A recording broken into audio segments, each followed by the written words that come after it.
میں خاص طور پہ آج آپ کو مبارک دیتا ہوں. کس چیز کی مبارک؟ کہ جب سے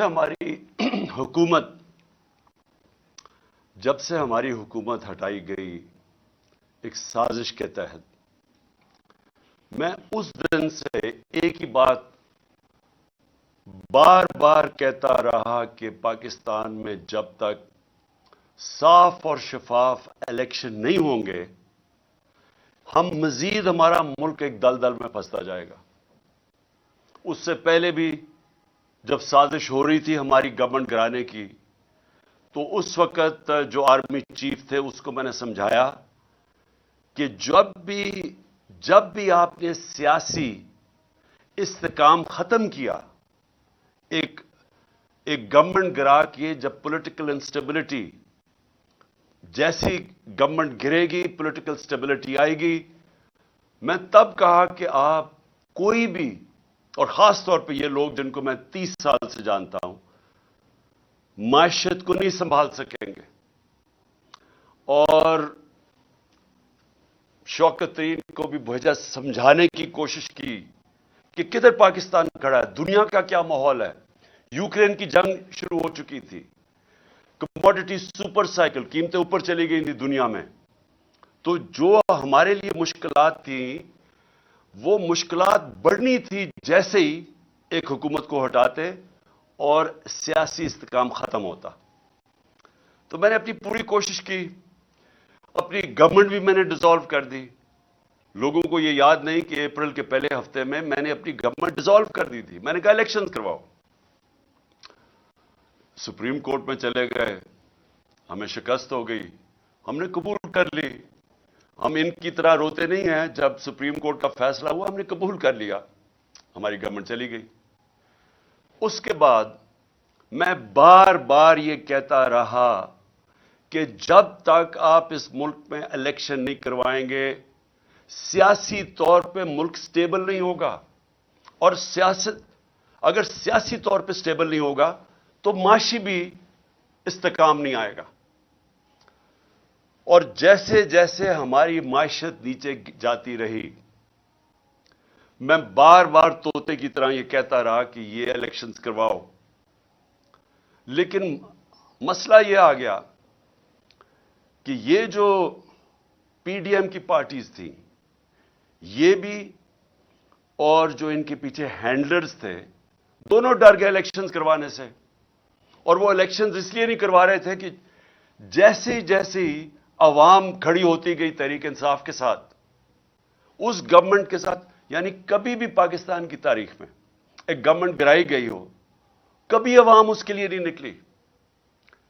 یعنی میں ساری تاریخ جانتا ہوں، میں تقریباً جس طرح پاکستان کے ساتھ بڑا ہوں، جب مارشل لاء بھی لگتا تھا تو لوگ آ کے مٹھائیاں بانٹتے تھے. جو بھی گورنمنٹ 90 کی دہائی میں گرتی تھی لوگ مٹھائیاں بانٹتے تھے. تو یہ پہلی دفعہ ہوا کہ پبلک سڑکوں پہ آ گئی، لاکھوں لوگ سڑکوں کے اوپر آئے اور انہوں نے کہا کہ یہ ہم مانتے نہیں، یہ جو سازش کر کے رجیم چینج کیا گیا.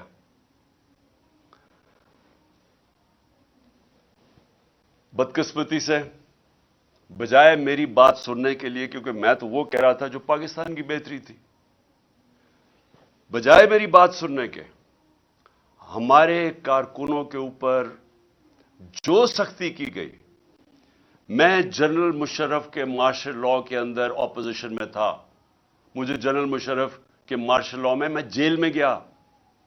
میں آج آپ سب کے سامنے کہتا ہوں کہ کبھی میں نے اس ملک کی تاریخ میں اس طرح کی سختی نہیں دیکھی جو انہوں نے ہمارے پہ کی. کارکنوں کو جیلوں میں ڈالا. 25 مئی کو میں بار بار کہتا ہوں جو ظلم کیا انہوں نے، لوگوں کے گھر 3 بجے لوگوں کے گھروں میں گھس کے، نہ چادر نہ چار دیواری، لوگوں کو اٹھا کے لے گئے. کبھی ایسے نہیں ہوا پاکستان میں. ہمارے خلاف 3 لانگ مارچز ہوئی، کتنی ایف آئی آر کاٹی اور کون سا پولیس ایکشن لیا، کتنی ٹیئر گیسنگ ہوئی. لیکن 25 مئی کو جو انہوں نے ہمارے سے کیا، اور اس کے بعد مسلسل کرتے رہے.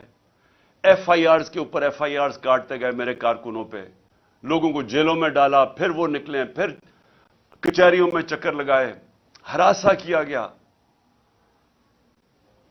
میرے اوپر اب تک 74 FIR کٹ چکی ہیں. کتنی دفعہ میں کچہریوں میں پھرا ہوا ہوں اور بیلیں کرواتا پھرا ہوں، صرف اور صرف ہمیں دبانے کے لیے کہ ہم شاید ڈر جائیں گے، ہم گھبرا جائیں گے، ہم دل برداشتہ ہو جائیں گے.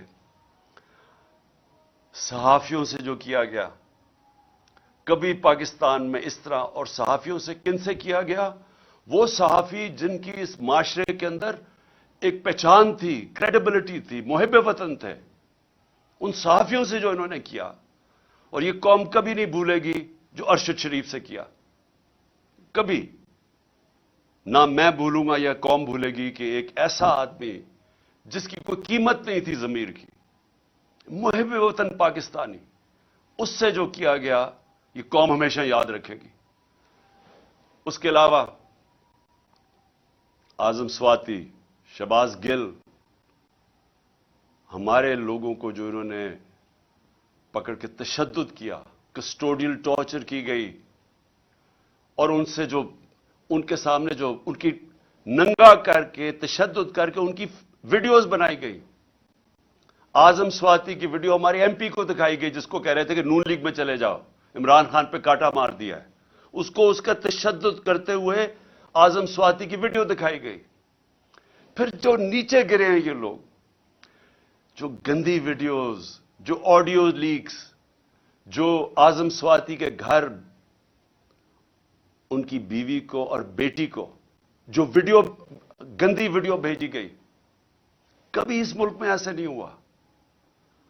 اور پھر سلمان فاروقی، اس کو پکڑ کے ننگا کر کے اس کو مارا گیا، اس کو دھمکایا گیا. سوشل میڈیا کے بچوں سے چونکہ 17-18 سال کے بچوں کو پکڑ کے انہوں نے اٹھا کے لے گیا، ان کو مار دھاڑ کے ڈرا دھمکا کے گھر واپس بھیجا گیا. ایسے کبھی نہیں ہوا پاکستان میں. تو کوشش یہ کی گئی کہ ظلم اور خوف پھیلا کے، تو یہ جو ایک تحریک انصاف کے ساتھ قوم جڑ گئی تھی، کسی طرح تحریک انصاف کو ختم کیا جائے. تو میں اس لیے بھی آج اپنے کارکنوں کو خاص طور پہ مبارک دے رہا ہوں کہ جس طرح میرے لوگ کھڑے ہوئے، ہر چیز برداشت کی.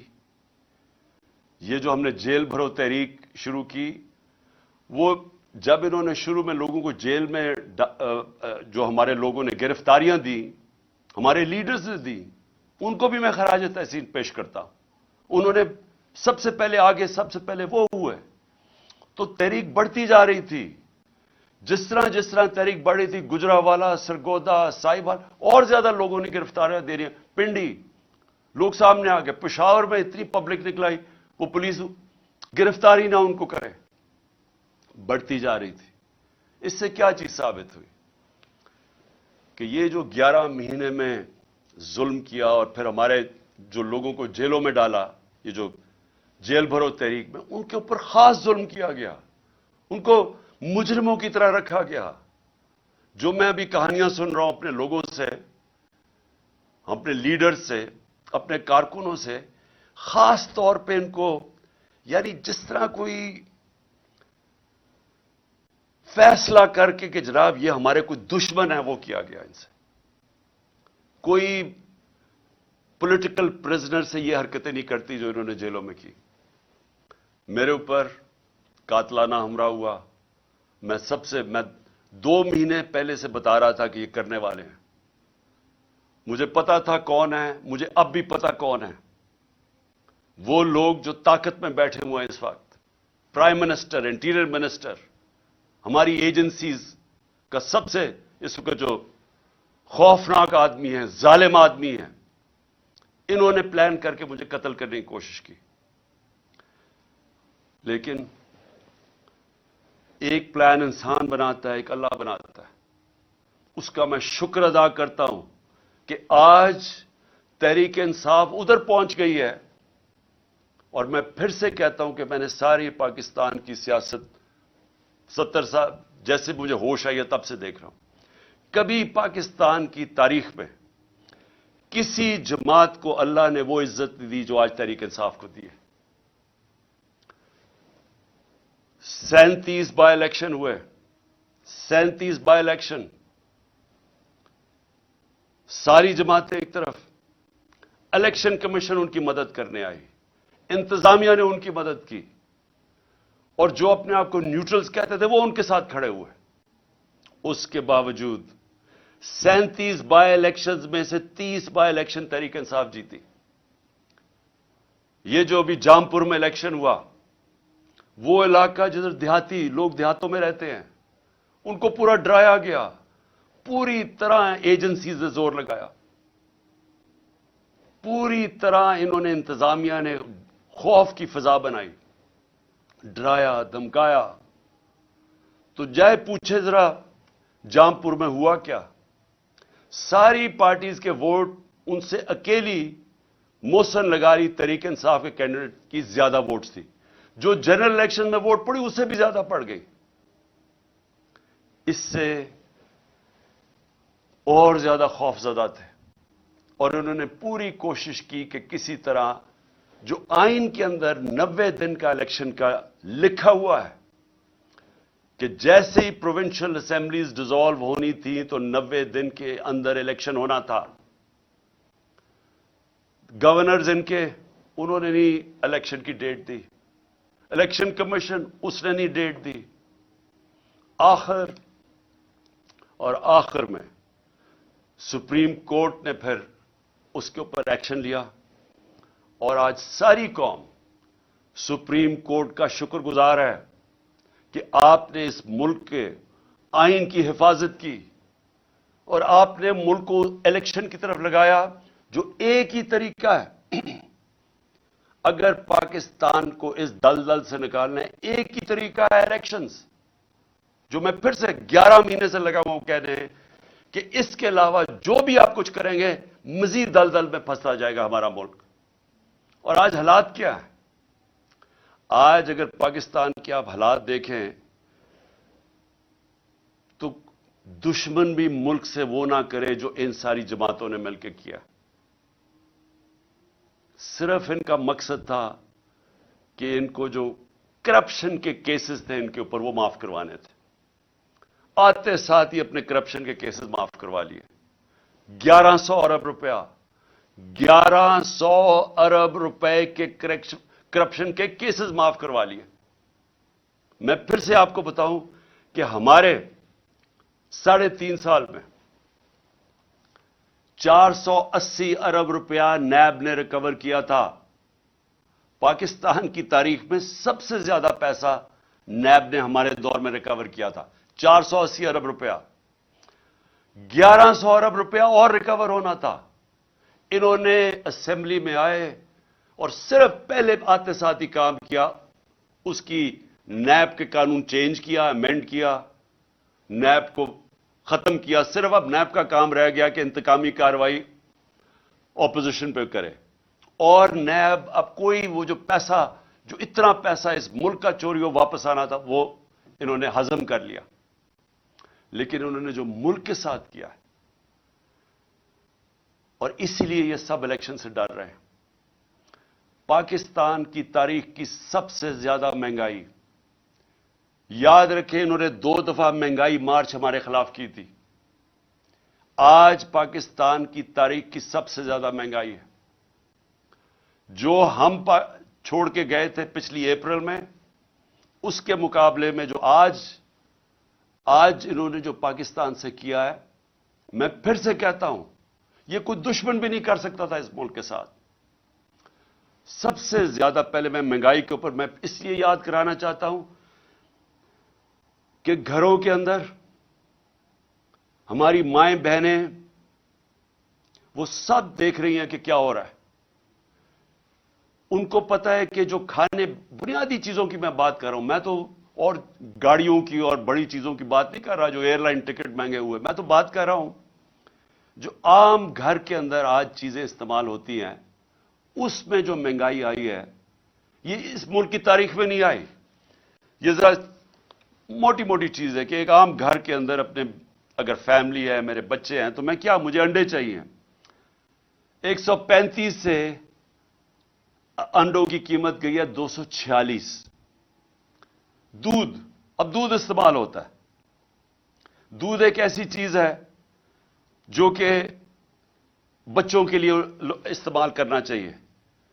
دودھ کے اندر جب سے یہ آئے ہیں اس کا گیا ہے 116 سے 116 روپے لیٹر سے کیا ہے 156 روپے لیٹر. اب یاد رکھیں کہ یہ ایک عام گھرانہ جس کی تنخواہ ہے 30,000 سے لاکھ روپیہ مہینہ. اب ان کے اندر سوچیں کہ یہ جو قیمتیں میں اب بتا رہا ہوں کہ یہ وہ چیزیں جو استعمال کرتے ہیں. آٹا 20 کے جی کا آٹا ہمارے دور میں 1162 روپے، آج گیا 1705 روپے. چکن، وہ جو کبھی عام آدمی اچھے دنوں کے اندر اگر وہ گوشت کھانا چاہیں تو وہ چکن کھاتے ہیں، وہ 280 روپے سے گیا ہے 460 روپے. پھر گاڑی استعمال کرنی پڑتی ہے، پٹرول 150 روپے لیٹر سے گیا ہے 268 روپے. 150 روپے لیٹر سے گیا ہے پٹرول 268 روپے. ڈیزل گیا ہے 144 روپے لیٹر سے 280 روپے لیٹر. تو یہ جو عام ٹرانسپورٹ، اب اس کی وجہ سے ساری چیزیں مہنگی، جنہوں نے آفس جانا ہے، کام کرنا ہے، سب چیزیں مہنگی. گیس کی قیمت دگنی ہو گئی ہے. بجلی، اب بجلی کی قیمت جس ریٹ پہ ابھی بڑھی ہے اور جو سر چارجز لگا کے بڑھ رہے ہیں وہ تقریباً دگنی ہو گئی ہے. ٹیوب ویل، کسانوں کے لیے میں بات کر رہا ہوں، میں صرف اس لیے یہ جو موٹی موٹی چیزیں باقی میں نہیں بتاتا. کسانوں کے لیے ٹیوب ویل، اب وہ کسان ٹیوب ویل استعمال کرتا ہے، اس کو اپنی فصلیں اگانی ہوتی ہیں، اس کو جو پیسہ بچتا ہے وہ پھر واپس لگاتا ہے. لیکن ٹیوب ویل ہم نے سبسڈائز کیا ہوتا 8 روپے یونٹ. 8 روپے تھا ٹیوب ویل کا، آج وہ چلا گیا ہے 36 روپے. 4 گنا زیادہ مہنگا ہو گیا. پھر ہوا کیا، میں صرف جلدی سے یہ بتا دوں کہ آج حالات ہمارے ہیں کیا. جو روپیہ گرا ہے ہمارے 3.5 سال میں ڈالر کے مقابلے میں روپیہ گرا تھا 55 روپے 3.5 سال میں. یہ یاد رکھیں کہ ان 3.5 سال میں عالمی مہنگائی تھی، کرونا کی وجہ سے سپلائی لائنز افیکٹ ہوئی تھی، اس کی وجہ سے ساری دنیا میں مہنگائی تھی جس کو کموڈیٹی سپر سائیکل کہتے ہیں. بجلی مہنگی، سب چیزیں مہنگی ہوگی، تیل مہنگا ہو گیا. اس وقت ہمارے وقت کے اندر اس مہنگائی کے باوجود جو پاکستان تھا اس کے مقابلے میں آج دیکھیں کہ مہنگائی آج کدھر گئی. اس پاکستان کے اندر جو ہماری اکانومی گرو کر رہی تھی 6% پہ، آج وہ 0 پہ چلی گئی ہے. اور جو لوگوں کو خوف آ رہا ہے کہ جس طرح ملک میں سے پیسہ باہر جا رہا ہے، جس طرح انڈسٹری بند ہو رہی ہے، جس طرح کسان متاثر ہو رہا ہے، خوف اب یہ ہے کہ یہ جب 0 پہ جب پہنچ جائے گی گروتھ ریٹ، اس کا مطلب بے روزگاری اور بڑھ جائے گی. اور بے روزگاری ایک طرف بڑھے گی، دوسری طرف مہنگائی بڑھ رہی ہے. اور آگے مایوسی ہے کہ 8 لاکھ پاکستانی پروفیشنلز ملک چھوڑ کے باہر چلے گئے. یہ ہے مایوسی کا عالم اس دور میں. دو اور چیزیں میں آپ کو بتا دوں کہ اس دور میں کوئی بڑا مسئلہ نہیں آیا. ہمارے دور میں کرونا آیا جو صدی میں ایک دفعہ اتنا بڑا ایک عذاب آتا ہے. صدی میں ایک دفعہ اس طرح کا ایک سانحہ ہوتا ہے جو ساری دنیا میں، کرونا نے دنیا میں جو امپیکٹ کیا. ہمارے دور میں اس کے باوجود ہمارا ملک بھی آگے جا رہا تھا، ہماری معیشت بھی 6% پہ بڑھ رہی تھی. 17 سالوں کے بعد اس طرح اوپر جا رہا تھا. انڈسٹری وہ ریکارڈ پرفارم کر رہی تھی، وہ آگے بڑھ رہی تھی. ہمارے جو زرعی پیداوار تھی وہ 4.5% پہ تھی، وہ کوئی 17 سال کے بعد اوپر ملک جا رہا تھا. تو جب ملک اوپر بھی جا رہا تھا، روزگار 50 لاکھ نئی نوکریاں ملی ہمارے دور میں. تو اس مشکل حالات کے اندر، کرونا کے باوجود، کموڈٹی سپر سائیکل کے باوجود، ہم جب وہ ملک کو سنبھال رہے تھے تو ان کے کون سی قیامت آئی کہ آج پاکستان ادھر آگے کھڑا ہو گیا؟ آج جو سب سے بڑا مسئلہ ہے کہ آج اگر جس طرح ہم جا رہے ہیں ابھی مزید اور مہنگائی آنے والی ہے. ابھی یہ جو روپیہ گرا ہے، حال ہی میں جو روپیہ ابھی اور گرا ہے، اس کا بھی اور امپیکٹ پڑے گا. اور بھی تیل اور پٹرول اور مہنگے ہونے لگے، اور یہ مزید اور ہم دل میں دھستے جائیں گے. تو اس کا حل کیا ہے؟ میں آج اصل میں اپنی، کیونکہ یہ الیکشن ہماری کیمپین شروع ہونے لگی ہے، تو میں پہلے اب آپ کو بتاتا ہوں کہ راستہ کیا ہے اس میں سے نکلنے کا. قوم آج یہ پوچھ رہی ہے کہ اگر تحریک انصاف آتی ہے تو ہم کیا کریں گے؟ ہم کیسے قوم کو اس مشکل وقت سے نکالیں گے؟ سب سے پہلے جب تک اس ملک کے اندر ایک گورنمنٹ نہیں آتی جو ایک پبلک مینڈیٹ لے کے آئے، جو پبلک کی ووٹ سے آئے، جو پبلک جس پہ اعتماد کرے. پہلا تو اگر ملک کو اب اس دلدل سے نکالنا ہے، پہلے تو وہ گورنمنٹ چاہیے جس کے ساتھ پاکستان کی قوم کھڑی ہو، اور وہ صرف الیکشن سے آ سکتی ہے. میں یہ امید رکھ رہا تھا کہ جب 2 صوبوں کے اندر الیکشن اب سپریم کورٹ نے کہہ دیا اور وہ ہوں گے انشاءاللہ 30 اپریل کو، تو میں امید یہ رکھ رہا تھا کہ اتنی ان میں عقل آ جائے گی کہ بجائے 60% پاکستان میں الیکشن ہو، جنرل الیکشن کر دیں. اس سے ملک میں، کیونکہ جنرل الیکشن ہوگا تو ملک کے اندر استحکام آئے گا. کیونکہ جو بھی ہم کریں گے، جب تک ایک گورنمنٹ، ایک پاکستان کے اندر نیشنل الیکشنز ہو کے ایک گورنمنٹ نہیں آتی، تو سیاسی استحکام نہیں آنے لگا. اور وہ سیاسی استحکام الیکشنز میں آئے گا، اور اس کے بعد معاشی استحکام آئے گا. تو پہلا قدم تو یہ ہے کہ الیکشنز کروا کے ایک گورنمنٹ آئے پبلک کا مینڈیٹ لے کے، جو 5 سال کے لیے آئے، اور اس کے ساتھ اس کو عوام اس کے اوپر اعتماد رکھے کہ یہ مسئلے حل کرے گی. پھر یہ پہلا قدم ہے اس دلدل سے نکلنے کا. کیونکہ اس سے کیا ہوگا؟ اس سے ایک عوام کے اندر اعتماد آ جائے گا کہ اب یہ گورنمنٹ 5 سال کے لیے آ گئی. ہمیشہ یہ یاد رکھے کہ معیشت کے لیے سرٹنٹی، انگریزی کا لفظ ہے سرٹنٹی. جب تک لوگوں کو یہ اعتماد نہیں ہوتا کہ میں اگلے 2 3 4 5 سال تک یہی رہے گی حکومت، یہی پالیسیز رہیں گی، جب تک یہ اعتماد نہیں ہوتا، جو بزنس مین ہے، جو انویسٹر ہے، وہ پیسہ اپنا نہیں لگاتا. کیونکہ انویسٹر ہمیشہ سب سے زیادہ ایک ایسی چیز ہے جو سب سے زیادہ موسم کو دیکھ کے گھبراتا ہے کہ آگے کیا ہوگا. کیونکہ اس نے آج پیسہ لگانا ہوگا، تو وہ پیسے کے اوپر جب اس کی آمدنی واپس آنی ہے تو وہ ٹائم لگتا ہے. تو اس کے لیے سب سے زیادہ سیاسی استحکام چاہیے، اور وہ تب آتا ہے الیکشن سے، جب ایک ملک میں ایک سٹیبل گورنمنٹ آئے. تو پہلا قدم تو یہ ہے کہ اس وقت پاکستان کے لیے نمبر 1 چیز یہ ہے کہ ہم پولیٹیکل سٹیبلٹی لے کے آئیں. تو اس کے لیے الیکشنز کی ضرورت ہے. دوسری چیز، اب میں آپ کو بتا رہا ہوں کہ ہم نے اس میں سے نکلنا کیسے ہے. یہ جو جدھر ہم پہنچ گئے ہیں، جدھر یہ امپورٹڈ حکومت نے اس ملک کو آج پہنچا دیا، اپنے تو پیسے انہوں نے سارے کرپشن معاف کروا لی ہے، لیکن اب آگے تو ان کے پاس اب کوئی راستہ رہا ہی نہیں ہے. یہ تو جو بھی جب سے آئے ہیں جو باتیں کہتے رہے ہیں، وہ ملک تو مزید اور نیچے جاتا رہا. بڑا شور مچایا تھا کہ 200 سے میں نیچے لے کے جاؤں گا ڈالر کو. تو ڈالر تو آج جس طرح حالات نظر آ رہے ہیں وہ تو 300 پہ پہنچنے لگا. اور اس کے جو اثرات، پھر سے میں کہہ دوں کہ جب ڈالر، جو عام لوگوں کے میں بتا رہا ہوں کہ جب ڈالر 300 کا پہنچ جائے، یا بھی جو 280 کا پہنچ گیا تقریباً، تو اس کا مطلب سب سے بڑی چیز تیل مہنگا. تیل کا مطلب ڈیزل اور پٹرول مہنگا، پھر بجلی مہنگی. تو یہ تو پھر جو چیز آپ باہر سے لے کے آتے ہیں وہ سب چیزیں مہنگی، اور اس سے پھر ٹرانسپورٹ مہنگی. تو وہ ساری مہنگائی شروع ہوتی ہے جب آپ کا روپیہ گرتا ہے. باہر سے جو آپ چیزیں امپورٹ کرتے ہیں وہ ساری مہنگی ہو جاتی ہیں، اور جو سب سے بڑا امپیکٹ پڑتا ہے اس کا، وہ گھروں کے اوپر تب پڑتا ہے کہ جب بجلی، پٹرول، گیس سب مہنگے.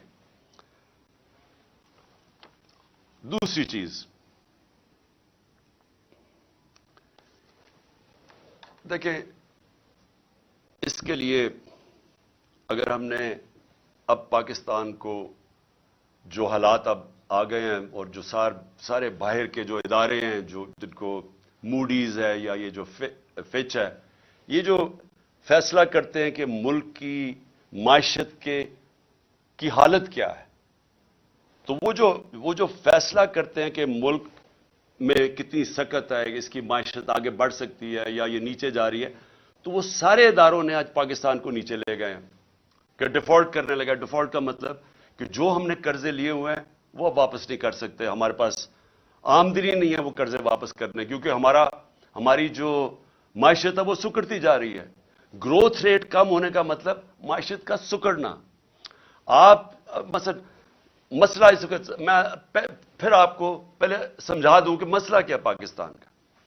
پاکستان کا مسئلہ یہ ہے کہ جو ملک میں ڈالرز آتے ہیں وہ کم ہیں اور جو ملک سے باہر ڈالر جاتے ہیں وہ زیادہ ہیں۔ تو اس کا مطلب کیا ہوتا ہے کہ ہمارا ڈالر کے اندر خسارہ ہو جاتا ہے، جس کو کرنٹ اکاؤنٹ ڈیفیسٹ کہتے ہیں۔ جب یہ خسارہ ہو جاتا ہے ڈالر کا تو وہ روپے کے اوپر پریشر پڑنا شروع ہو جاتا ہے، روپیہ گرنا شروع ہو جاتا ہے۔ اور وہی جو میں نے آپ کو، جب روپیہ گرتا ہے تو ساری چیزیں مہنگی ہو جاتی ہیں، غربت بڑھ جاتی ہے ملک میں۔ اور ملک میں جب روپیہ آپ کا گرتا ہے تو ملک کی آمدنی گر جاتی ہے۔ تو مثلا اب 100 روپیہ ڈالر مہنگا ہو گیا، اس سے کیا ہوا؟ اس سے ہماری پاکستانی، اگر آپ کے بینک میں پیسے پڑے ہوئے ہیں روپیوں میں تو وہ 100 روپے، اگر آپ کا 300 روپیہ پڑا ہوا ہے تو اس میں سے 100 روپیہ کم ہو گیا، اس کی یعنی خریدار کی پاور کم ہوگی۔ لیکن اگر آپ نے یہ جو سارے باہر سے امپورٹڈ گورنمنٹ ہے، ان کے تو سارا پیسہ باہر پڑا ہوا ہے، ان کے تو ڈالرز میں پیسے پڑے ہیں، ان کی پراپرٹیز میں پھر بینک اکاؤنٹ سارے ڈالرز میں ہیں، تو ان کو مزید 100 روپے کا فائدہ ہو گیا۔ تو پاکستانی غریب ہو گئے اور یہ جو باہر سے چوری کر کے پیسہ باہر لے جاتے ہیں ان کی دولت میں اضافہ ہو گیا۔ تو سب سے جو میں یہ دوسرے پوائنٹ آپ کو کہنے لگا تھا کہ سب سے امپورٹنٹ اب چیز کیا ہے اس وقت، اس مشکل جو ہم آگے دیکھ رہے ہیں، اس سے اگر ہمیں نکلنا ہے تو ایک ملک کو یونائٹ ہونا پڑے گا، ہمیں متحد ہونا پڑے گا۔ یہ جنگ اب یہ ایسی نہیں لڑی جائے گی کہ گورنمنٹ آئی اور کوئی گورنمنٹ سمجھے کہ وہ اکیلی لڑ سکتی ہے۔ عوام کو ساتھ کھڑا ہونا پڑے گا، اداروں کو ساتھ کھڑا ہونا پڑے گا، سب کو متحد ہو کے اس کا مقابلہ کرنا پڑے گا۔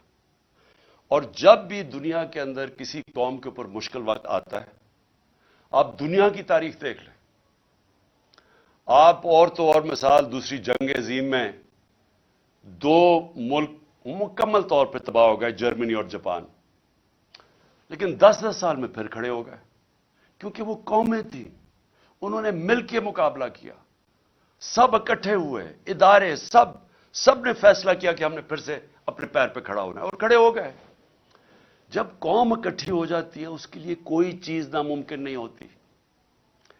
قوم جب فیصلہ کر لیتی ہے کہ ہم نے اپنے پیر پہ کھڑا ہونا ہے، ایک غیرت مند ملک بننا ہے، کسی کے سامنے ہاتھ نہیں پھیلانا، جب اس میں خودداری آ جاتی ہے وہ پھر قربانیاں دیتی ہے، اور مشکل وقت سے نکلنے کے لیے ہمیشہ قربانیاں دینی پڑتی ہیں۔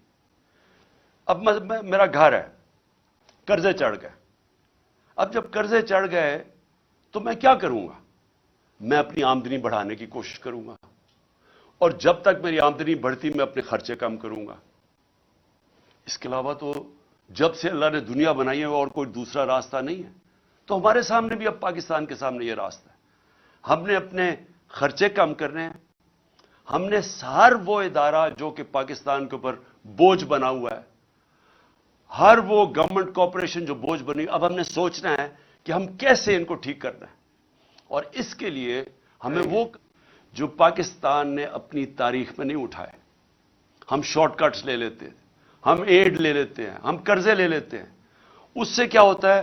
اور جو یہ حکومت کرنے کی کوشش کر رہی ہے، ہاتھ پھیلایا ہے کہ جو کہیں سے قرضے آ جائیں، بڑا یعنی خوشیاں بنائی جاتی ہیں کہ جی وہاں سے چائنا نے $500 ملین کا قرضہ دے دیا، لیکن یہ تو کینسر کا علاج ڈسپرن سے ہو رہا ہے، کینسر تو پھیلتی جا رہی ہے۔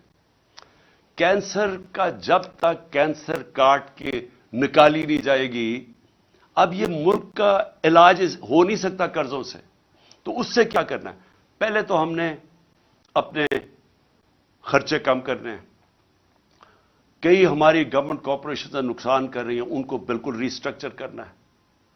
ہم نے اتنی بڑی گورنمنٹس بنا دی ہیں، سوچنا ہے کہ ان کو ہم نے صحیح طرح چلانا کیسے ہے. ہم نے مثلا پینشنز ہیں، اور پینشنز اتنی زیادہ ہو گئی ہیں کہ ہمارا جو خرچہ ایک صوبے کا خرچہ ہوتا ہے، اس میں اس کا زیادہ پیسہ پینشنز پہ چلا جاتا ہے. حالانکہ دنیا میں پینشنز کے لیے پیسہ بنایا جاتا ہے. پینشنز کو سیونگ کروا کے جو لوگ پینشن دے رہے ہوتے ہیں وہ اپنی پینشن فنڈ میں کنٹریبیوٹ کرتے رہتے ہیں، وہ بڑا فنڈ بن جاتا ہے. مہاتر محمد نے مجھے بتایا کہ وہ ان کا جو پینشن فنڈ ہے وہ ان کے لیے پیسے وہ انویسٹ کرتے ہیں، اسے پیسہ آتا ہے، اور اس سے پیسے میں وہ ملک کی دولت میں اضافہ ہوتا ہے.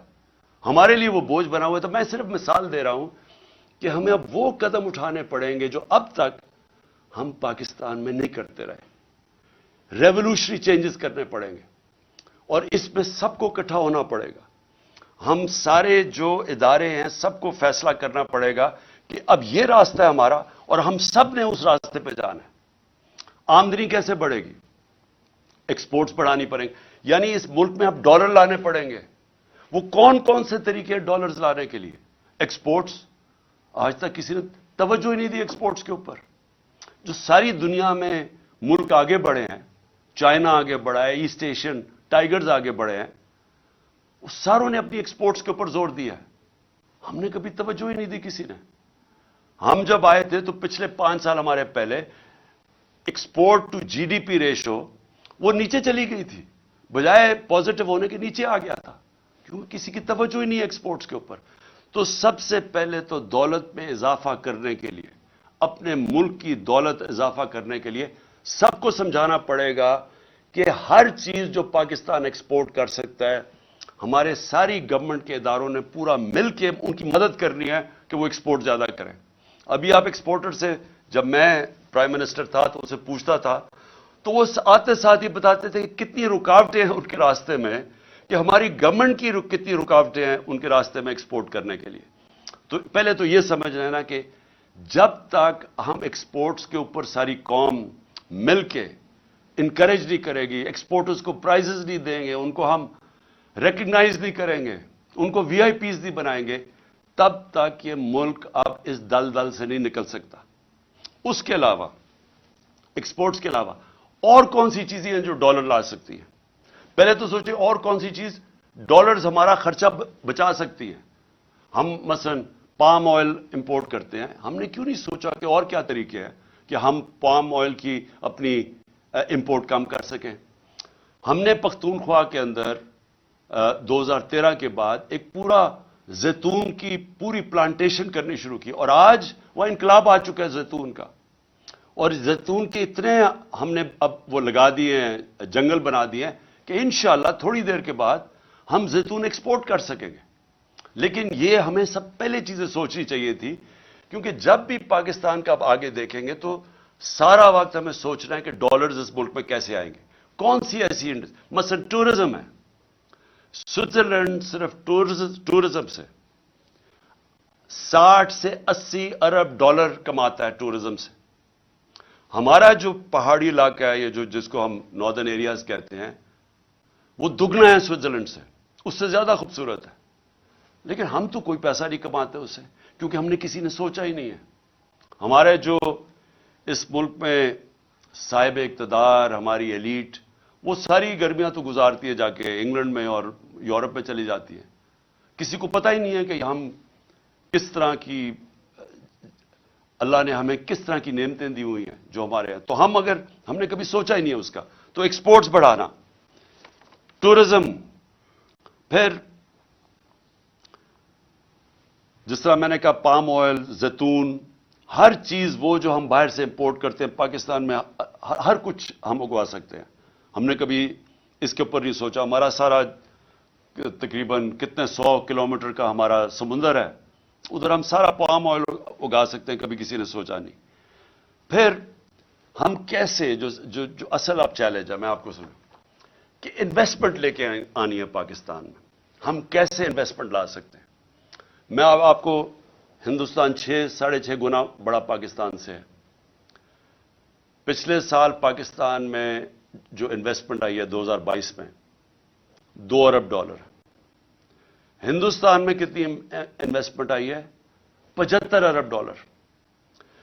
ہم جب تک ایک ملک میں انویسٹمنٹ ہی لے کے آئیں گے ہماری دولت کے اندر پھر بھی اضافہ نہیں ہوگا, کیونکہ انویسٹمنٹ جب ڈالرز میں آئے گی ہمارا جو ریزروز ہے ڈالر کے بڑھیں گے. ہمیں یہ مسئلہ نہیں آئے گا جو آج آیا ہوا ہے کہ ہمارے ریزروز ہی ختم ہو گئے, ڈالر ختم ہو گئے, روپیہ گر رہا ہے, مہنگائی بڑھ رہی ہے. کوئی پاکستان میں آج سرمایہ کرنے کے لیے کیوں نہیں تیار؟ کیونکہ وہ ڈالر ہی خریدتے ہیں, اس کو ضرورت کیا جب روپیہ گر رہا ہے. باہر سے بھی کسی کو اعتماد نہیں ہے. تو تب جب انویسٹمنٹ جب تک پاکستان میں ہم نہیں لے کے آئیں گے صحیح معنی میں ہماری دولت میں اضافہ نہیں ہوگا. ہم نے ٹیکنالوجی زونز بنائے, ہم نے ایکسپورٹ زونز بنائے, ہم نے خاص طور پہ یہ بنائے اس لیے کہ جو باہر سے ہمارے ملک میں انویسٹ کرنا چاہتا ہے ادھر ہم نے ان کے لیے کنسیشنز دی, ہم نے ٹیکس بریکس دیے تاکہ وہ آئیں اور یہاں انویسٹ کریں. بدقسمتی سے جو ہمارا سب سے ہمسایہ چائنا وہ 2 سال بند ہو گیا کرونا کے اندر. جب کرونا آیا تو چائنا کے اندر تقریباً آنا جانا مشکل ہو گیا, ان کے کوارنٹین کے اتنے مشکل لاز تھے. تو وہ ہم نے وہ 2 سال مس کر دیے. لیکن فیوچر کے اندر ٹیکنالوجی زونز اور ایکسپورٹ زونز جو ہم نے مختص کیے ہوئے علاقے, ان کے اندر جس طرح چائنا جب آگے بڑھا تھا تو اس نے انوائٹ کی تھی انڈسٹری جو ان کی ایکسپورٹ زونز کے اندر آ کے انہوں نے پھر ایکسپورٹ شروع کی, اور اسی طرح چائنا کی یہ 30-35 سال پہلے انہوں نے کی اور آج کہاں سے کہاں پہنچ گئے. تو ایکسپورٹ زونز ہیں, ٹیکنالوجی زونز, اور ٹیکنالوجی کی اب ذرا میں ٹیکنالوجی یہ دیکھیں, آئی ٹی ایکسپورٹس. ہم نے ان کی پہلی دفعہ آئی ٹی کی مدد کی, جو آئی ٹی کی کمپنیز تھی ہم نے ان کو انسینٹیوز دیے, تو ہماری 75% ایکسپورٹس بڑی آئی ٹی کی, اور بدقسمتی سے آ کے اس حکومت نے وہ ختم کر دیے جو انسینٹیوز دیے ہوئے تھے. ہندوستان کی آئی ٹی کی صرف ایکسپورٹس $150 ارب ہے جو وہ آئی ٹی ایکسپورٹس کرتی ہے. تو ہمارے پاس ایک ینگ پاپولیشن ہے, نوجوان آبادی ہے, ہمارے پاس بڑے آرام سے اگر ہندوستان کر سکتا ہے ہم کم از کم $20-30 ارب تو ایکسپورٹ کر سکتے ہیں. کبھی کسی نے توجہ نہیں دی, تو اس کے اوپر ہم زور لگا رہے ہیں اور ہم نے آخری 2 سال کوشش بھی کی. لیکن یہ جو میں انویسٹمنٹ کی پہلے بات کر رہا ہوں, دیکھیں یہ کیسے انویسٹمنٹ آئے گی پاکستان میں؟ ہمیں ایک ماحول بنانا پڑے گا. وہ ماحول کیسے بنے گا؟ ہمیں اس ملک میں رول آف لا قائم کرنا پڑے گا. اگر اب پاکستان نے آگے بڑھنا ہے تو یہ جو میں انصاف کی تحریک 26 سال پہلے چلائی تھی, یہ آپ سمجھ جائیں کہ جس ملک کے اندر انصاف ہے, قانون کی حکمرانی ہے, وہ ملک ترقی کر جاتے ہیں, وہ خوشحال ہے. جن ملکوں کے اندر جنگل کا قانون ہے, بنانا ریپبلکس ہیں, جس کی لاٹھی اس کی بھینس ہے, وہ جتنے مرضی آپ وسائل ان ملکوں میں قائم رکھ دیں وہ ملک آگے نہیں بڑھ سکتے. میں یہ بار بار آپ کے سامنے یہ کہتا رہا ہوں کہ جو مدینہ کی ریاست میرے نبی صلی اللہ علیہ وسلم نے بنائی تھی اس کی بنیاد عدل اور انصاف تھا. اللہ اس لیے حکم کرتا ہے کہ ان کے سنت پہ چلو, سیکھو کہ انہوں نے وہ دنیا کے سب سے عظیم لیڈر تھے, انہوں نے وہ کام کیا جو دنیا میں کسی انسان نے نہیں کر سکا. انہوں نے اس ملک کو کہاں سے, اب مدینہ کو دنیا کی امامت کی وہاں سے اٹھ کے ان لوگوں جن کی حیثیت کوئی نہیں تھی. تو سب سے پہلے مدینہ میں عدل اور انصاف قائم کیا. آج اب دنیا اٹھا کے دیکھ لیں, جن ممالک کے اندر رول آف لا ہے وہ خوشحال ہیں, اور جن ممالک کے اندر جس طرح ہمارے آج حالات ہیں کہ این آر او مل جاتا ہے. کیوں نہیں جی, کس یورپین ملک میں کبھی سنا ہے این آر او کسی کو ملتا ہوا؟ کبھی امریکہ میں سنا ہے, سوئٹزرلینڈ میں سنا ہے, کبھی سنا ہے کہ آپ چوری کریں, ملک کی دولت چوری کرو اور آپ کہیں جی میں قانون سے اوپر ہوں؟ اس کو جنگل کا قانون کہتے ہیں. کبھی سنا ہے اپنے پاکستانی آپ کے باہر ہیں, 1 کروڑ پاکستانی باہر بیٹھا ہوا ہے, کبھی ان سے پوچھیں کہ یورپ, انگلینڈ, امریکہ, ناروے آسٹریلیا. کبھی قبضہ گروپ کا نام سنا ہے؟ کبھی کوئی طاقتور کمزور کی زمین پہ قبضہ کر سکتا ہے؟ کیونکہ انصاف ہے وہاں. کیوں آپ کے لوگ یہاں سے پوری ہر قسم کی کوشش کرتے ہیں باہر جانے کے لیے؟ ابھی مجھے افسوس ہوا، ہماری ایک ہاکی پلیئر تھی، ترکی سے جاتے ہوئے اٹلی، وہ ان کی کشتی ڈوب گئی، اس میں پتہ نہیں کتنے 26 پاکستانی بھی ڈوب گئے، اور وہ ہماری ہاکی پلیئر بھی ڈوب گئی. تو کیوں سوچا کہ کیوں اتنے لوگ چانس لیتے ہیں؟ ہر روز آپ پڑھتے ہیں کہ وہ کشتیوں میں جانے کی کوشش کر رہے ہیں یورپ میں، اور وہاں راستے میں ڈوب جاتے ہیں. کیوں جاتے ہیں؟ وہاں پیسے تو کوئی بانٹ نہیں رہا. ان ملکوں کے اندر انصاف ہے. انصاف کا مطلب کیا ہے؟ کہ میں اگر محنت کروں گا مجھے محنت کا پھل ملے گا. وہ ایسے ملک ہیں جب آپ، جس کو آج ایک لفظ استعمال کیا جاتا ہے، level playing field. Level playing field تب آتی ہے جس ملک کے اندر رول آف لا ہوتا ہے، انصاف ہوتا ہے. جب ایک ملک کے اندر انصاف ہوتا ہے لوگوں کو تحفظ ملتا ہے، ان کے جس کو فنڈامنٹل رائٹس کہتے ہیں، بنیادی حقوق کو ان کے ملک کا قانون حفاظت کرتا ہے ان کی. جب مجھے پروٹیکشن ملتی ہے تبھی میں آزاد ہوتا ہوں، اور آزاد لوگ ہی بڑے کام کرتے ہیں. تو جو بنیادی چیز انصاف دیتا ہے وہ آزادی دیتا ہے. وہ ایک انسان کو لیول پلئنگ فیلڈ دیتا ہے. وہ پھر اس جدھر انصاف ہوتا ہے ادھر انویسٹمنٹ جاتی ہے، لوگ ادھر جا کے اپنی فیکٹریاں لگاتے ہیں، کیونکہ ان کو تحفظ ہوتا ہے، ان کو ایک قانون، ایک ملک کی عدالتوں پہ اعتماد ہوتا ہے کہ میں اگر یہاں پہ سرمایہ کاری کروں گا تو مجھے حفاظت ملے گی. تو جب ایک ملک کے اندر ایک اسمالر، اور ملک کی جو ریڑھ کی ہڈی ہوتی ہے وہ اسمال اور میڈیم انڈسٹری ہوتی ہے، جو میڈیم چھوٹی صنعتیں ہوتی ہیں، وہ سب سے زیادہ لوگوں کو روزگار بھی دیتی ہیں اور وہ ریڑھ کی ہڈی ہوتی ہے. تو جب ایک ملک کے اندر انصاف نہیں ہوتا، کانٹریکٹ انفورسمنٹ نہیں ہوتی، عدالتیں ان کو تحفظ نہیں دیتی، جو پالیسیز پریڈکٹیبل نہیں ہوتی، آگے یعنی آج ایک قانون بنا کل دوسرا بنا، آج ایک ٹیکس کا نظام ہے کل دوسرا بنا، اس ملک کے اندر سب سے پہلے جو کچلے جاتے ہیں وہ چھوٹی صنعتیں ہیں، اسمال اور میڈیم انڈسٹری. اور جب ایک ملک میں انصاف، کانٹریکٹ انفورسمنٹ، لوگوں کو تحفظ دیتے ہیں، وہ پھر ترقی کرتے ہیں ملک، ادھر خوشحالی آتی ہے. شیر شاہ سوری کی اگر آپ کہانی پڑھیں، وہ ہندوستان کا سب سے عظیم، ایک بڑے ہندوستان کے حکمرانوں میں سے ایک شیر شاہ سوری تھا. تو اس کی اگر اس کی جب زندگی پڑھیں تو شروع کدھر سے ہوا تھا؟ اس کے باپ کی جاگیر تھی، باپ نے اس کو کہا کہ جاگیر سنبھالو. یہ بہار کے اندر جاگیر تھی. اس نے وہ جاگیر کے اندر سب سے پہلے کام کیا کیا؟ اس نے جو بڑے ڈاکو تھے ان ساروں کو ختم کیا.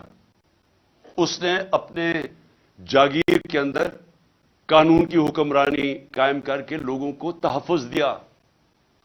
جو سارے ارد گرد کی جاگیروں کے جو صنعت کار تھے، جو سرمایہ کار تھے، وہ سارے اس کی جاگیر میں آ گئے. انہوں نے وہاں جا کے پیسہ لگانا شروع کر دیا، وہ سب سے خوشحال ہو گئی. ادھر سے شیر شاہ سوری کا نام اوپر آیا. تو آج بھی اگر آپ سوئٹزرلینڈ چلے جائیں، یورپ چلے جائیں، جو میں نے دیکھا ہے وہاں پیسے نہیں لوگ بانٹ رہے. آپ ہمارے لوگ اس لیے جاتے ہیں کہ وہاں کا نظام ایسا ہے کہ جو محنت کرے گا اس کو فائدہ ہوتا ہے، اور وہاں کوئی تنگ نہیں کرتا، کوئی قبضے نہیں کرتا، کوئی طاقتور آ کے اس کو کوئی رشوت نہیں مانگتے ہر دوسرے دن لوگ. دبئی میں چلے جائیں، دبئی میں آپ پوچھیں ذرا پاکستانیوں سے کہ کس طرح، کیوں آپ پاکستان میں نہیں بزنس کرتے، کیوں دبئی چلے گئے ہیں؟ تو وہ پوچھیں، وہ آپ کو بتائیں گے کہ کوئی تنگ نہیں کرتا ان کو پتہ ہے یہ ٹیکس ہے، اتنا دو، آرام سے محنت کرو، کام کرو، آپ کو فائدہ ہوگا. تو جو سب سے ضروری چیز پاکستان میں قانون کی حکمرانی قائم کرنا ہے، رول آف لا قائم کرنا ہے.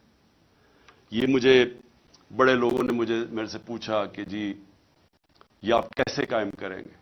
یہ میں 26 سال سے کوشش کر رہا ہوں. میں نے لوگوں کو میرے سے جب بات کرتے ہیں کہ جی عمران صاحب دیکھیں آپ یہ اپوزیشن ہے، آپ ان سے بات کیوں نہیں کرتے؟ میں ان سب کو اب سے نہیں پہلے سے بھی کہہ رہا ہوں کہ پولیٹیشین سب سے بات چیت کرتا ہے. پولیٹیشین کسی سے کٹی نہیں کرتا. پولیٹیشینز کا کام ہوتا ہے سب سے بات کر کے اپنے موقف کے ارد گرد لانا, یا ان کی بات سننا, اپنی سننا, اور پھر کوئی بیچ میں کوئی گراؤنڈ پہ پہنچنا. لیکن جو لوگ ملک کا پیسہ چوری کرتے ہیں, آپ ان کے ساتھ کیسے سمجھوتا کر سکتے ہیں؟ مجھے اگر یہ بار بار, جب 3.5 سال میں گورنمنٹ میں تھا, مجھے بار بار کہتے رہے کہ جی ان کو آپ این آر او دے دیں. جنرل باجوہ نے کہا کہ ان کو این آر او دے دو. وہ جب میں ان سے بات کریں ہم نے فیٹف کا بل پاس کرنا ہے, وہ کہتے جی این آر او دے دو. میں این آر او نہیں دے سکتا کیونکہ میرا پیسہ انہوں نے نہیں چوری کیا, پیسہ عوام کا چوری کیا ہے. میں کون ہوتا ہوں کہ عوام کا پیسہ ان کو معاف کر دوں؟ اور جب آپ ان کو معاف کرتے ہیں تو باقی چوروں کو کیوں پکڑتے ہیں؟ پھر جیلوں میں بیچارے غریب لوگ کیوں پھنسائے ہوئے ہیں؟ میں سب سے بات کرنے کے لیے تیار ہوں, سب سے سمجھوتا کرنے کے لیے تیار ہوں, کیونکہ جو آگے پاکستان کے حالات ہیں, میں پھر سے کہہ رہا ہوں کہ ساری قوم کو مل کے ان کا مقابلہ کرنا پڑے گا. میرے اوپر قاتلانہ حملہ ہوا, مجھے پتہ ہے کس نے حملہ کیا. میرے اوپر حملہ ہوا, میں معاف کرنے کے لیے تیار ہوں ملک کی خاطر, کیونکہ ہمارے نبی صلی اللہ علیہ وسلم نے, جن کے ہم امتی ہیں, انہوں نے جب فتح مکہ ہوا تو انہوں نے جن لوگوں نے ان کے اوپر ظلم کیا تھا انہوں نے سب کو معاف کر دیا.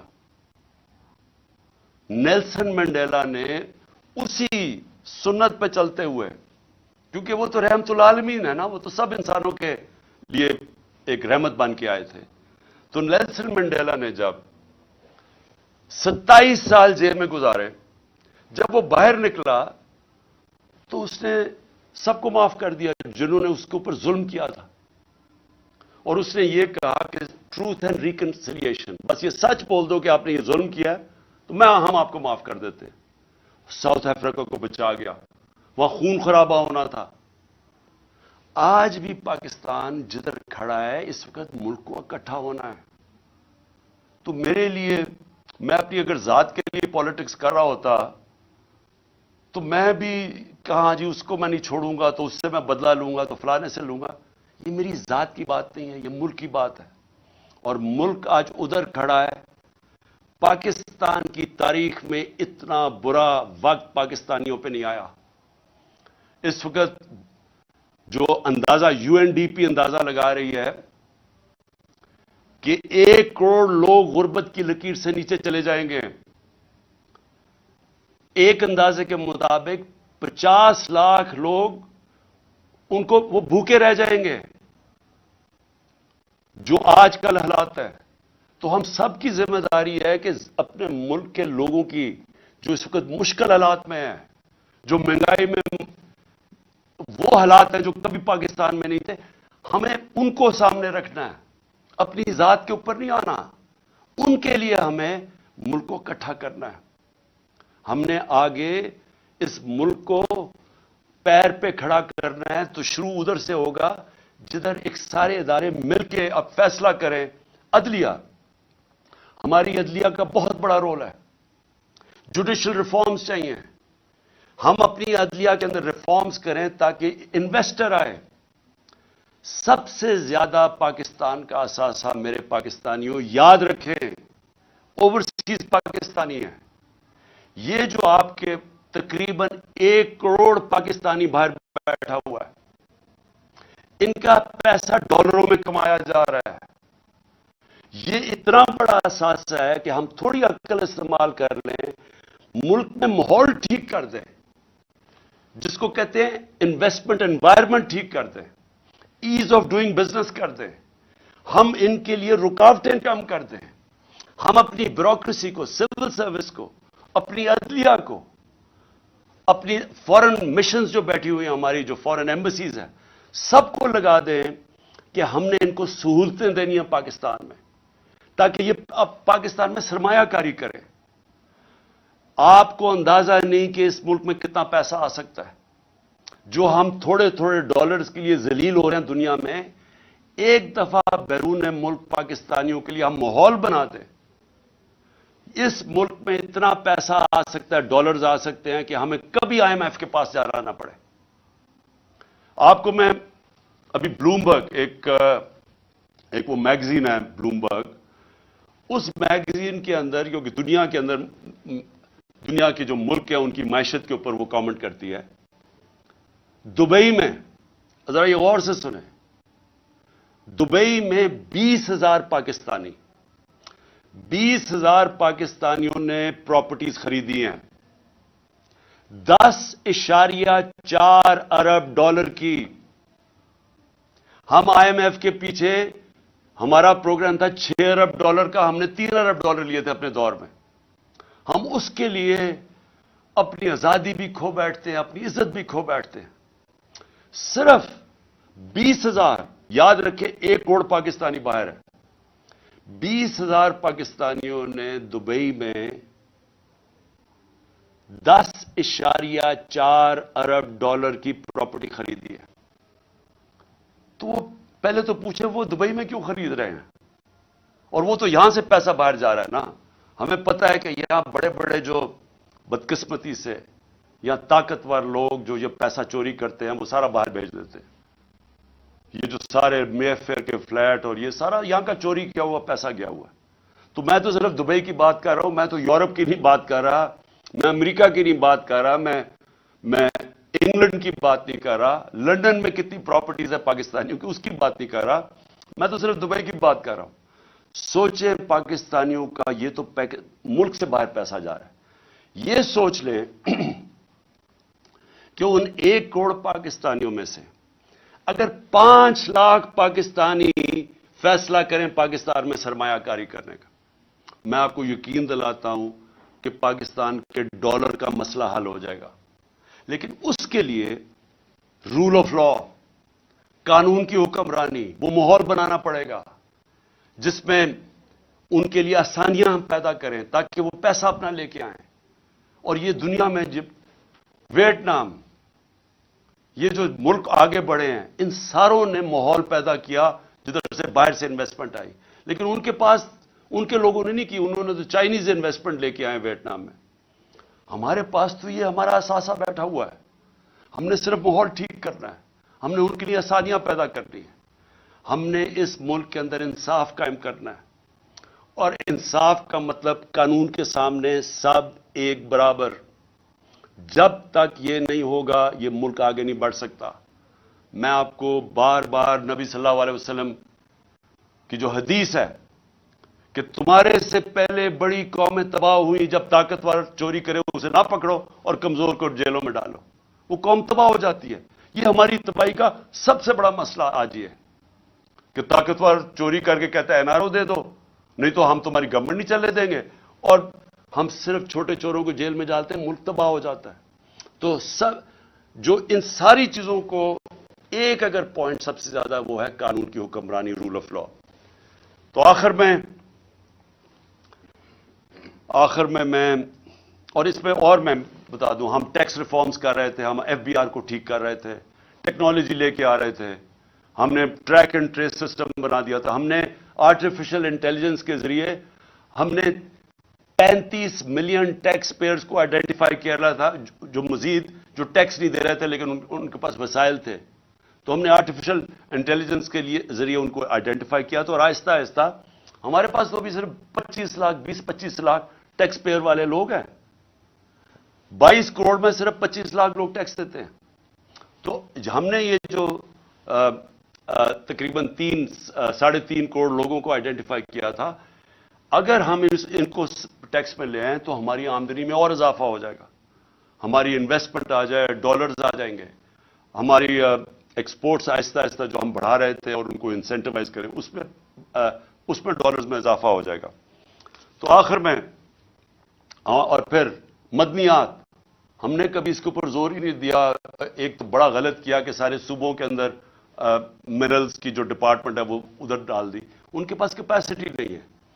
اتنا زیادہ پوٹینشیل ہے پاکستان مدنیات یا منرلز کو ہم بیچ کے، ہم نے اس میں بھی ایسٹیمیٹ کیا ہم اور ڈالرز لا سکتے ہیں پاکستان کے اندر.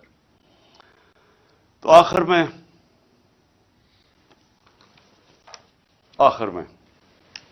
انشاءاللہ اگلے ہفتے میں اپنا پہلا جلسہ کر رہا ہوں اور میں آغاز کر رہا ہوں اپنی الیکشن کیمپین کا. میں اپنی ساری اب خیبر پختونخوا اور پنجاب میں سارے اپنی پارٹی کو کہنا چاہوں گا تیاری کر لیں.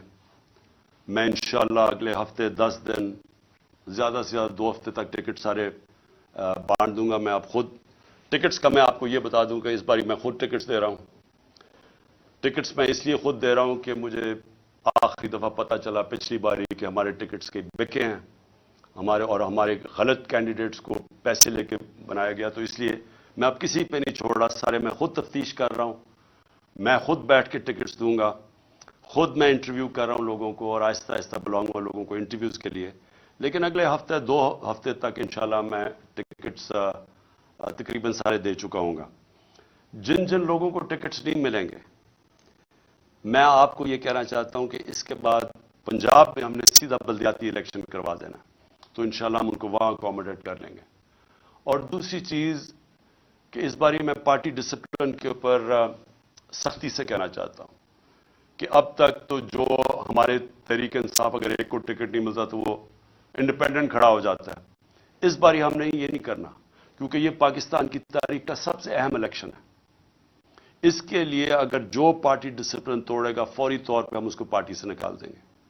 اور میں اس لیے کہہ رہا ہوں کیونکہ میں پوری اپنی دیانتداری سے کوشش کر رہا ہوں, اور میں آپ کو یہ کہتا ہوں کہ کسی قسم کی نہ میں نے سفارش آج تک سنی ہے, نہ مجھے کسی قسم کی کوئی لالچ کوئی دے سکتا ہے. تو میں اپنی پوری دیانتداری سے ٹکٹس دوں گا, اور میں پھر سے کہتا ہوں کہ اگر کوئی کسی نے پھر کھڑا ہو گیا تو ہم اس کو اس باری پارٹی سے نکال دیں گے. ہفتے کو پہلا میرا جلسہ ہے, اور مجھے یہ پتہ ہے کہ اس وقت ایک پلان بنا ہوا ہے. پھر سے آپ کو پہلے بھی میں نے بتایا تھا, جب میرے اوپر وزیر آباد میں اٹیک ہوا تو مجھے اس سے پہلے میں کہہ بیٹھا تھا کہ میرے اوپر حملہ ہوگا, اور اس باری پھر مجھے پتا ہے کہ پلان بنایا ہوا ہے. اور مجھے یہ بھی پتا ہے کہ کون لوگ ہیں جو اس کے پیچھے ہیں. لیکن مجھے ایک بڑی خوشی ہوئی کہ میں نے یہ دیکھا کہ ان 11 مہینے میں نے اپنی پارٹی کو بدلتے دیکھا. ہماری پارٹی کو سارے کہتے تھے کہ جی ممی ڈیڈی پارٹی ہے, یہ تو جی بیچارے کوئی مشکل برداشت ہی نہیں کر سکتے. لیکن میں نے جو اپنی پارٹی کو بدلتے دیکھا, 25 مئی کو انہوں نے, یہ جو ایک بدماش ہے ان کا انٹیریئر منسٹر, اور یہ جو سارے مل کے انہوں نے ہمارے اوپر ظلم کیا, اور ان کا یہ خیال تھا کہ اب پارٹی بالکل بیٹھ جائے گی, اب یہ نہیں کھڑی ہوتی. لیکن پارٹی پھر سے کھڑی ہوئی, اور لوگ شوق میں چلے گئے, ہکا بکا رہ گئے کہ کیسے کوئی کر سکتا ہے جمہوریت کے اندر جو انہوں نے ہمارے پہ ظلم کیا تھا. اس کے باوجود, اور ڈرایا دھمکایا, اعظم سواتی کو جب مار رہے تھے اس کو کہہ رہے تھے کہ یہ عمران خان کو بتانا, اس سے ہم یہ کریں گے. وہ اعظم سواتی اور یعنی ان کا اور عزم مضبوط ہو گیا. اور اس کے بعد ابھی جو ہمارے لوگ جیلوں میں گئے, میں ابھی جیلوں والے لوگوں سے بات کر رہا تھا جو واپس آئے, انہوں نے خاص طور پہ فیصلہ کیا کہ ان کو دبانا, یعنی ان کو سبق سکھاؤ. مجرموں سے زیادہ انہوں نے ہمارے اوپر سختی کی جیلوں کے اندر.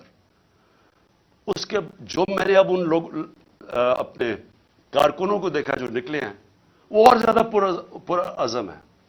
اس لیے اب مجھے ایک چیز ہو گیا ہے کہ اگر عمران خان کو کچھ ہو بھی جاتا ہے تو یہ وہ پارٹی بن گئی ہے, یہ اس ملک کا نوجوان میں وہ شعور آ گیا ہے, وہ تیار ہو گیا کہ اب کبھی بھی انشاءاللہ اس ملک کو حقیقی آزادی کی طرف کوئی بھی روک نہیں سکتا.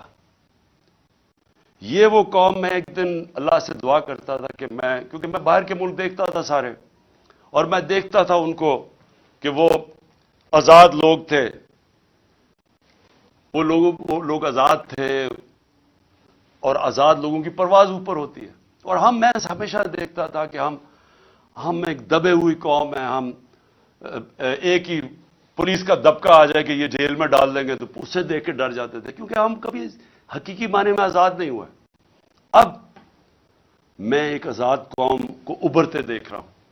میں اپنے نوجوانوں کو لا الہ الا اللہ کا مطلب سمجھتے دیکھ رہا ہوں. لا الہ الا اللہ انسان کو غیرت دیتا ہے, خودداری دیتا ہے. یہ جو خوف کا سب سے بڑا جو غلامی انسان کرتا ہے وہ خوف کی بت کی غلامی کرتا ہے. میں نے اس سے آزاد ہوتے دیکھا لوگوں کو. اس لیے مجھے یہ فکر نہیں ہے کہ جو بھی آگے راستہ ہوتا ہے, مجھے پتا ہے کہ جو یہ اب قوم نکل رہی ہے اب اس کو کوئی غلام نہیں بنا سکتا.